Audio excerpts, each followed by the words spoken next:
Hey everyone, it's Deanna. Today, we're diving into a creepy crime story. Stick around for the chilling details. A woman who has been accused of causing the death of her mother inside their residence asserts that the incident was an act of self-defense. However, according to court documents, Tashia Stewart informed an officer who had arrived in response to a 911 call that there was no issue. She also informed dispatchers that she was simply changing the battery of the smoke detector. Upon receiving a 911 call from a neighbor who reported hearing what sounded like a gunshot, Tashia explained to him that something had exploded in the stove and promised to call him back. Nevertheless, the subsequent discovery of Judy Hebert, Tashia Stewart's mother, deceased in their single-story residence, led to the arrest of Tashia in connection with the death. Notably, Tashia's 7-year-old daughter was present in the house at the time of her grandmother's tragic demise. During the court proceedings, Judy's husband and Tashia's father expressed, "The only thing that I could ask is that the court extend to Tashia the same level of compassion that she extended to Judy on March 3, 2011. This statement was followed by an outburst of rage from Tashia. Tashia, along with her husband Todd of 5 years and their daughter, relocated to Judy's house due to a complex financial situation. Judy took custody of Tashia when she was just 6 months old because her twin sister was deemed unfit to raise the child. The Heberts, married at the time of Tashia's adoption, jointly became her adoptive parents. In March 2011, Tashia Stewart of Pasco had a notable reaction when Judge Craig Matheson issued a no-contact order for Tashia's daughter during her initial court appearance. Tashia was being held in the Franklin County Jail on investigation of second-degree murder for allegedly shooting her mother, a 58-year-old Judy Hebert, inside Hebert's Salmon Drive house. Even after parting ways, when their granddaughter came into the picture, the Heberts remained committed to being a source of hope for the young girl. Rolf Hebert mentioned that Judy left everything to him in her will, and this was utilized to establish a trust fund for their granddaughter. Rolf Hebert described Judy as a wonderful person, non-pretentious, and noted that in the 35 years he knew her, she didn't make a single enemy. He contradicts several claims made by the defense team, disputing the notion that Judy Hebert attacked Tashia, leading to the shooting. Rolf emphasizes that Judy never engaged in drug use, and Judy was a very well-loved woman in the neighborhood, stated by next-door neighbors. Everybody was shocked at the news of her murder. The fact that she passed in such a violent manner in her own house is hard to grasp. Judy loved to watch over her garden. She was a wonderful gardener. She had a lot of large flowers at her backyard. She always waved to passing neighbors and greeted people with a smile. Judy Hebert loved to dig in the dirt, had a degree in horticulture from Spokane Community College, and was involved with the Master Gardener programs in Spokane and the Tri-Cities, Rolf Hebert said. She shared her passion for planting flowers and vegetables with her granddaughter. Judy and Rolf stayed best buddies, even after their divorce in 2007, he said. At some point within the 2 weeks between her mother's head injury and the fatal shooting, Tashia allegedly confided in her ex-husband, Charles Adney. He testified that Tashia had informed him that she had dropped a box on her mother's head and expressed the belief that her mother should have died from the incident. Adney had difficulty conveying the conversation to Pasco police later, attributing it to the disturbing way Tashia had talked about her mother. According to Adney, during their phone conversation, Tashia allegedly said, "That bitch should be dead." He claimed that Tashia disclosed dropping something on Judy Hebert's head, resulting in bleeding from her eyes and nose. Furthermore, Tashia purportedly added, "Learn it from me. If you drop something on someone's head, make sure it's round instead of flat." Adney could not specify the exact timing of this conversation, acknowledging his memory issues and the passage of more than 2 years. However, upon receiving the call from his ex-father-in-law about Hebert's death on March 3, 2011, Adney recalled the conversation with Tashia and shared the details with Rolf Hebert.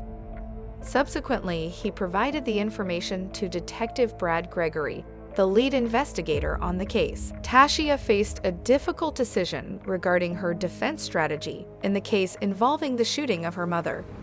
While initially considering a claim of self-defense related to an alleged accidental incident involving dropping books in the garage, she realized that pursuing this avenue could undermine her self-defense argument. Acknowledging the potential complications and the risk of facing charges of second-degree murder, she opted instead to focus on the trial related to the shooting. The motive behind the murder case centers on a speculated dispute over the inheritance of the house.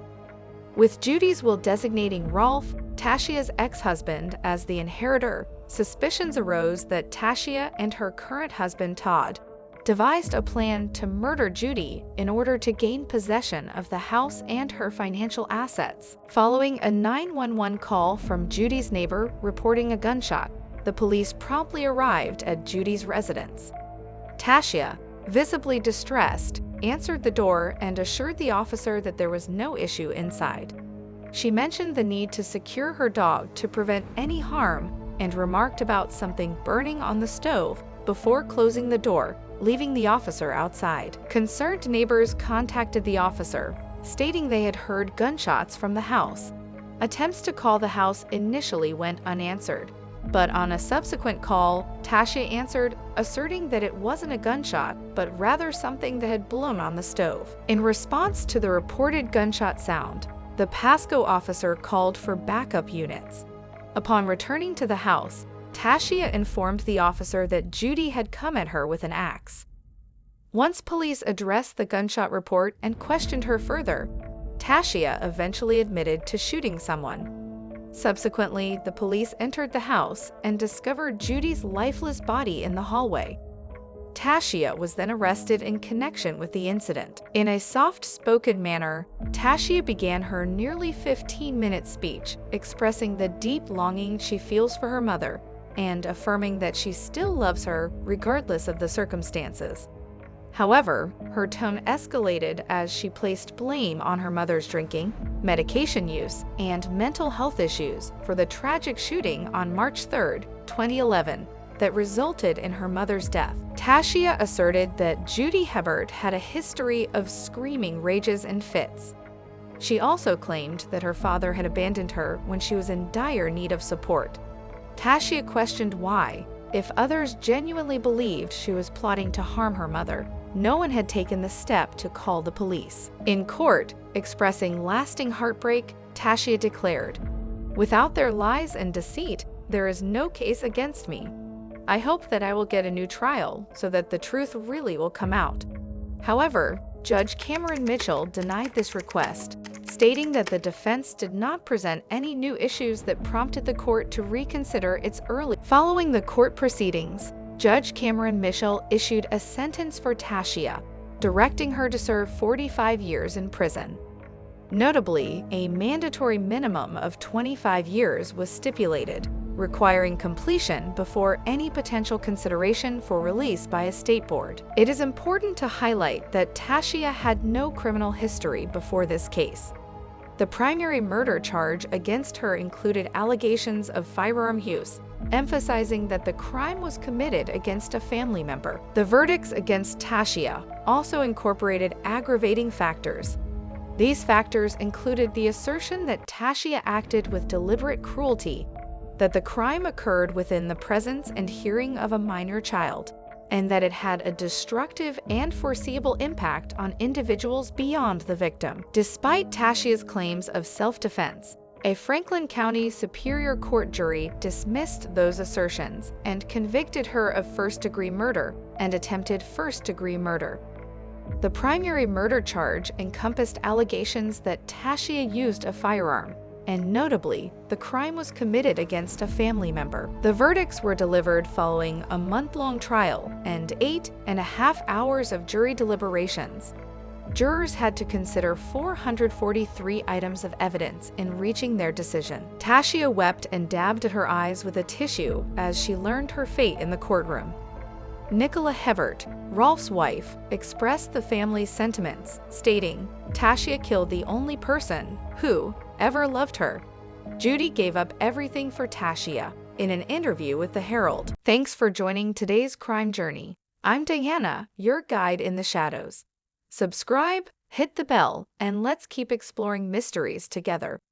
Stay curious, stay alert, and see you next time. Take care.